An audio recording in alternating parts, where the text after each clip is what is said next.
ಸಂಸತ್ನಲ್ಲಿ ವಕ್ಫ್ ಮಸೂದೆ ಪಾಸ್ ಆಗಿದೆ. ರಾಷ್ಟ್ರಪತಿ ಅಂಕಿತ ಮಾತ್ರ ಬಾಕಿ ಇದೆ.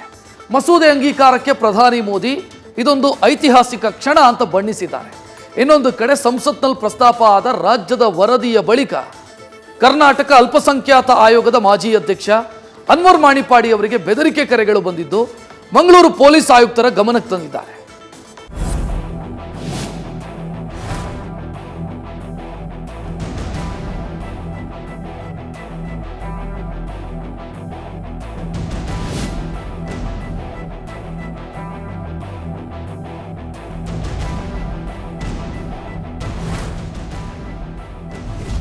ಮೊನ್ನೆ ಲೋಕಸಭೆ, ನಿನ್ನೆ ರಾಜ್ಯಸಭೆ ಎರಡೂ ಸದನದಲ್ಲಿ ಸದ್ದು ಮಾಡಿದ್ದು ಇದೊಂದೇ ಹೆಸರು, ಅನ್ವರ್ ಮಾಣಿಪ್ಪಾಡಿ. ಉಭಯ ಸದನದಲ್ಲಿ ವಕ್ಫ್ ಬಿಲ್ ಏನೋ ಪಾಸ್ ಆಗಿದೆ. ಆದರೆ ಕರ್ನಾಟಕದ ಅಲ್ಪಸಂಖ್ಯಾತ ಆಯೋಗದ ಮಾಜಿ ಅಧ್ಯಕ್ಷ ಅನ್ವರ್ ಮಾಣಿಪ್ಪಾಡಿಗೆ ಜೀವ ಬೆದರಿಕೆ ಕರೆಗಳು ಬರ್ತಿವೆ. ವಿದೇಶದಿಂದ ಕೆಲ ಕಿಡಿಗೇಡಿಗಳು ಧಮಕಿ ಹಾಕ್ತಿದ್ದಾರೆ. ಸಂಸತ್ನಲ್ಲಿ ಅನ್ವರ್ ಮಾಣಿಪ್ಪಾಡಿ ವರದಿ ಪ್ರಸ್ತಾಪಿಸಿ ವಾಗ್ದಾಳಿ. ವಕ್ಫ್ ಮಸೂದೆ ಅನುಮೋದನೆ ಬೆನ್ನಲ್ಲೇ ಜೀವ ಬೆದರಿಕೆ ಕರೆ.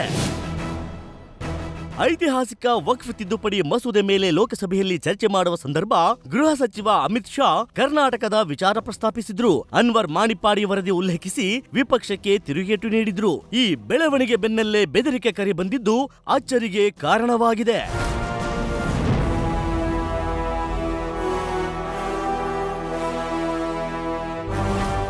ಇಂಟರ್ನೆಟ್ ಮೂಲಕ ಬೆದರಿಕೆ ಕರೆ ಬಂದಿದೆ ಅಂತ ಹೇಳಿರುವ ಅನ್ವರ್ ಮಾಣಿಪ್ಪಾಡಿ ಉರ್ದು, ಮರಾಠಿ, ಹಿಂದಿ, ಕನ್ನಡ, ತುಳು, ಇಂಗ್ಲಿಷ್ನಲ್ಲಿ ಕರೆ ಮಾಡಿ ನಿನ್ನನ್ನ ಬಿಡಲ್ಲ, ಮುಗಿಸ್ತೇವೆ ಅಂತ ಧಮಕಿ ಹಾಕ್ತಿದ್ದಾರೆ. ಈ ಬಗ್ಗೆ ಕೇಂದ್ರ ಸಚಿವ ಪ್ರಹ್ಲಾದ್ ಜೋಶಿಗೆ ಮಾಹಿತಿ ನೀಡಿದ್ದು ಮಂಗಳೂರು ನಗರ ಪೊಲೀಸ್ ಆಯುಕ್ತರಿಗೆ ಹೆಚ್ಚಿನ ಭದ್ರತೆ ನೀಡುವಂತೆ ಅನ್ವರ್ ಮಾಣಿಪ್ಪಾಡಿ ಮನವಿ ಮಾಡಿದ್ದಾರೆ.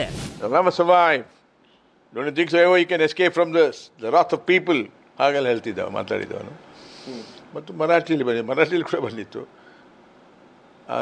ನಾರ್ತ್ ಇಂಡಿಯನ್ ಹಿಂದಿ ಗೊತ್ತಾಗುತ್ತೆ, ಆ್ಯಕ್ಸೆಂಟು ಅದು ಇದೆಲ್ಲ, ಮತ್ತು Kannada, Tulu. I am change A level lot. ಮುಂಚಿನ ಥರ ಇಲ್ಲ ನಾನೀಗ. ಈಗೀಗ ನನಗೆ affiliate I am not very particular. ನಾನು ಸಲಭೆ ಆಗಬೇಕು, ನಾನು ಮಜಾ ಮಾಡಬೇಕು, ಅಲ್ಲಿ ಹೋಗಬೇಕು, ಅದು ಮುಂಚಿನ ಕೂಡ ಇದ್ದಿಲ್ಲ. ನನ್ನ ಹಣೆ ಬರಲಿ ಬರೆದಿದ್ದರೆ ಹೀಗೀಗ ಆಗ್ತದೆ ಅಂತ ಹೇಳಿ ಆಗ್ತದೆ. ಪ್ರಾಯಶಃ ಬಹುಶಃ ನಾನು ಒಂದು ಲೆಕ್ಕದಲ್ಲಿ ಅದು ನಾನು ಶಹೀದ್ ಆಗ್ಬೋದು ಅನ್ನಿಸ್ತೇನೆ ನಾನು.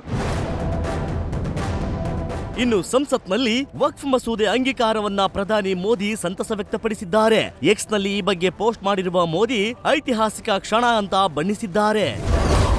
ಮಸೂದೆ ಅಂಗೀಕಾರಗೊಂಡಿರೋದು ಸಾಮಾಜಿಕ, ಆರ್ಥಿಕ ನ್ಯಾಯ, ಪಾರದರ್ಶಕತೆ ಮತ್ತು ಎಲ್ಲರನ್ನ ಒಳಗೊಂಡ ಬೆಳವಣಿಗೆಗಾಗಿ ನಮ್ಮ ಸಾಮೂಹಿಕ ಅನ್ವೇಷಣೆಯಲ್ಲಿ ಒಂದು ಮಹತ್ವದ ಕ್ಷಣವಾಗಿದೆ. ಇದು ದೀರ್ಘಕಾಲದಿಂದ ಅವಕಾಶ ವಂಚಿತರಾಗಿರೋ ಜನರಿಗೆ ಸಹಕಾರಿಯಾಗುತ್ತೆ. ದಶಕಗಳಿಂದ ವಕ್ಫ್ ವ್ಯವಸ್ಥೆಯಲ್ಲಿ ಪಾರದರ್ಶಕತೆ ಮತ್ತು ಹೊಣೆಗಾರಿಕೆಯ ಕೊರತೆ ಇತ್ತು. ಇದರಿಂದ ಮುಸ್ಲಿಂ ಮಹಿಳೆಯರು, ಬಡ ಮುಸ್ಲಿಮರು, ಪಸ್ಮಾಂಡ ಮುಸ್ಲಿಮರ ಹಿತಾಸಕ್ತಿಗಳಿಗೆ ಧಕ್ಕೆ ಆಗಿತ್ತು.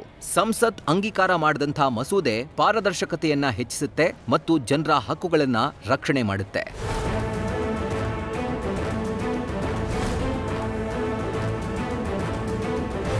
ಇತ್ತ ಸಂಸತ್ನಲ್ಲಿ ಬಹುಮತದಿಂದ ಅಂಗೀಕಾರವಾಗಿರುವ ವಕ್ಫ್ ತಿದ್ದುಪಡಿ ವಿಧೇಯಕಕ್ಕೆ ನಿಯಮಗಳ ರಚಿಸಲು ಕೇಂದ್ರ ಮುಂದಾಗಿದೆ.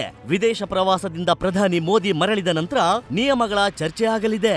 ಇತ್ತ ಕಾಂಗ್ರೆಸ್ನಿಂದ ವಿರೋಧ ಮುಂದುವರೆಸಿದ್ದು ಶೀಘ್ರದಲ್ಲೇ ವಕ್ಫ್ ತಿದ್ದುಪಡಿ ಮಸೂದೆ 2025ರ ಸಾಂವಿಧಾನಿಕತೆಯನ್ನ ಸುಪ್ರೀಂ ಕೋರ್ಟ್ನಲ್ಲಿ ಪ್ರಶ್ನಿಸೋದಾಗಿ ಹೇಳಿದೆ. ಮಂಗಳೂರಿನಿಂದ ಕಿರಣ್ ಜೊತೆ Jagadish, news first, Delhi. News first ನಿರ್ಭೀತಿಯಿಂದ ನಿಮ್ಮ ಪರವಾಗಿ.